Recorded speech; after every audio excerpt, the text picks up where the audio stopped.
What's up, guys? Happy Saturday. Welcome into another episode of the Daily Juice Podcast. My name is Matt Perrault. My social handle is at Sports Talk Matt, and this podcast being brought to you by OmahaSteaks.com. Father's Day is tomorrow, okay? Last minute shopping opportunities, ideas, gift packages at OmahaSteaks.com. Go check it out. Use the code JUICE for $10 off at checkout. Get dad what he wants this Father's Day, all the great meat and foods at omahasteaks.com. Packages for Father's Day start at just $99. You can rush ship it, get it there maybe not tomorrow, but maybe get it early enough to say, hey, I bought it for you and I was thinking about you on Father's Day. Check it out, omahasteaks.com. Promo code JUICE to save $10. Okay. So props went well. Other bets did not. 3-1 on the props, 1-2 on the full unit plays. So a slightly losing day. It's been a losing week. It's probably going to wind up being a losing week unless Russell Henley comes in on the top 10. We get that 5-1. That'll put us back into a pretty good spot. And depending on how we do today on a Saturday and tomorrow on a Sunday, we might be able to squeak out a winning week here for us. But we got to get rolling here with golf bets not going great. We got to see, we're 0-1-1 on the golf bets, so we'll see how Russell Henley does. If he comes in and finishes in the top 10, he's just outside of it right now. If that comes in, we'll be good. I'm going to skip golf on Saturday. We'll bet golf on Sunday. So I'll try to avoid betting baseball tomorrow, so we'll save golf for that. I've got 3 bets for 3 sports, and I got one extra one if you want to jump on in. Let's start in the WNBA where the Liberty will be playing at the Vegas Aces coming up here tonight. Now, Vegas at home is not good. They're 3-3. Liberty, they're 5-1 on the road, and they've been playing really well. Now, the 3-game losing streak got snapped last time out for Vegas, which was good, kind of a surprising start to the year for Vegas. No Chelsea Gray playing for Vegas, so that's a big loss. But Asia Wilson's been tremendous, 28.6 points per game, averaging over 11 rebounds per game.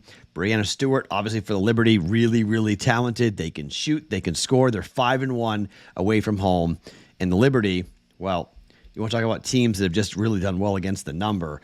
The Liberty has been a decent team. I think the Liberty win this game. All right, I would take the 2 points here, road dog, but instead, because I'm not 100% on this, I'm looking at the total, which is 172.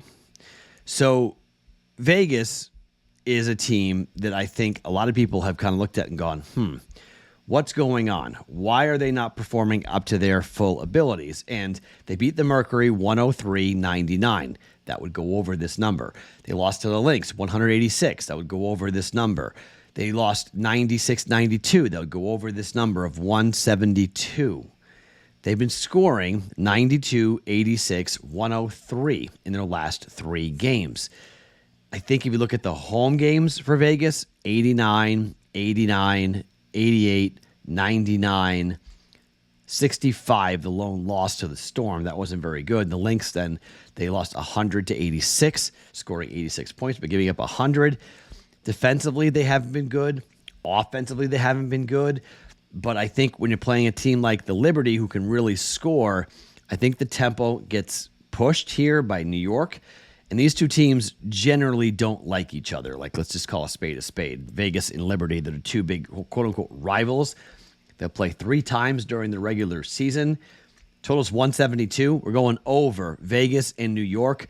Over. Let's get an offense here. ABC's got this game, 9 a.m. Pacific, noon Pacific time, 3 p.m. Eastern time start for this game. Liberty at the Aces. We're going over 172. To baseball. The Cubs are taking on the Cardinals. Cubs taking on the Cardinals. Cardinals won the game 3-0 yesterday. Now, it's Shota Imanaga Day. And Imanaga has been tremendous at home this year. He's facing Andre Palente, an opener for the Cardinals. And he just, look, he isn't expected to do very much, okay? He's won 2 of his last 3 starts, but that snapped a 5-game losing streak in 6 of 7 losing streak. 8-5, 12-5, 5-0, 4-2. The last 4 games in which Andre Palente has started. ERA of 4.88. He's only going to go 3, 4, 5, or 6 innings maximum, okay? He pitched fairly well his last time out against Colorado. 5 innings, 3 hits, no earned runs. But last road start against Houston, 3 innings, 6 earned runs. Now, against Cincinnati, he was good. 6 innings, no earned runs. He started against Arizona. He was pretty good. 1 inning both times. The team lost the game 5-0 and 4-2, like I mentioned. On the flip side, Imanaga has been very, very good for the Cubs. And I know the league is starting to figure him out a little bit, but he's still 6-1 with a 1.96 ERA. And he's still a guy at home at Wrigley. Is 2-0 with a 1.31 ERA, opposing batting average of 208, just 5 earned runs in 34 and a third innings worth of work for Shota Imanaga. Now, the last time he pitched at home against with Wrigley, it was a 4 1/3, 1 earned run performance against the White Sox. Against the Pirates, it was 7-0, 1-0 win, no earned runs given up. He shut them out over 7. Bullpen did their job. Against San Diego, a 3-2 win there.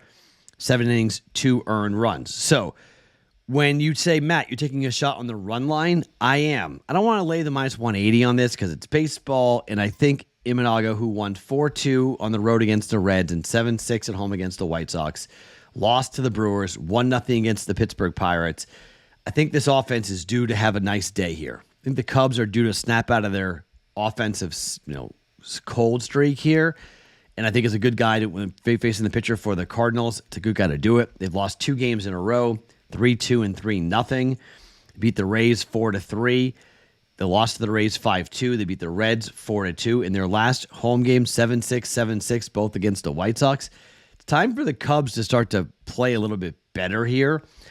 I'm going to take a flyer on the home team here to have a big night, to score some runs, and Imanaga to shut down the Cardinals' offense. Run lines plus 122. I'm going to bet the Cubs on the run line at plus 122 and see if Imanaga can come up with a big win here for Chicago to bounce back after the 3-0 loss to the Cardinals yesterday. And finally to hockey. Game 4. Oilers trying to stay alive, much like Dallas Mavericks did last night. Panthers, dogs. First period under has hit in every game so far in this series. We're betting the first period under. It's minus 120. I think Skinner's going to be better. I lean towards 5.5 for the game, but the problem is unders in elimination games are dangerous because if it's 3-1, they're going to pull the goalie early, and you could see multiple open net goals. It won't matter to the team, so I'm really scared to bet unders for full games. But first period's 3-0 to the under. Let's go first period under minus 120 for 1.2 units. Now, if you want to get another bet involved, I think betting for Bobrovsky to give up less than 3 goals is a good play. It's plus 118. Oilers team total is 2.5. Under 2.5 is plus 118. I don't mind that bet at all. I'll make that bet myself, but I like the first period under more, but I don't mind that holding the Oilers under 2.5 goals at plus 118. All right. So 3 sports, 3 bets for us here on a Saturday. Let's see if we can get a 3-0 and really turn the week around. Vegas and New York over 172 for 1.1 units. Cubs run line at plus 122 for 1 unit. Under first period, minus 120 for the Panthers and the Oilers. First period under at minus 120 for 1.2 units. My name is Matt Perrault. Follow me across all socials at Sports Talk Matt every morning. Daily Juice Podcast always being brought to you by OmahaSteaks.com.